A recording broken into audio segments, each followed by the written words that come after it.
క్రైస్తవ ఇస్లాం మతాలు స్వర్గం మా ధర్మంలో మాత్రమే ఉంటుంది, మా మతంలో మాత్రమే ఉంటుంది, ఇతరులకు లేదు అనేటువంటి విషయాలు గ్రామీణ ప్రాంతంలో కానీ తెలియని వాళ్ళకి చెప్పి మారుస్తుంటారు. అంతకంటే ఘోరమైన విషయం అంటే, వాళ్ళకి తెలియని విషయం ఏమంటే, హిందుత్వంలో కూడా స్వర్గము నరకము అంతకంటే అద్భుతమైనటువంటి మోక్షం ఉంది. మోక్షం అంటే పునర్జన్మ రహితమైనటువంటిది, ఆత్మకు ఆనందకరమైన పరవశం చెందేటువంటిది ఉంది అనమాట. ఇంత గొప్ప స్థానం ఉంది.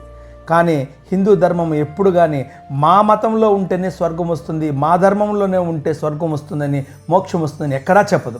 కానీ రెండు మతాలు, క్రైస్తవ ఇస్లాం మతాలు, ఇస్లాంలో అయితే జన్నత్ అంటారు, దీంట్లో అయితే హెవెన్ అంటారు. ఆ విధంగా రెండు మతాలు మా మతంలోనే ఉంటేనే వాళ్ళకే వస్తుంది కాబట్టి మీరు మత మార్పిడి చెందండి.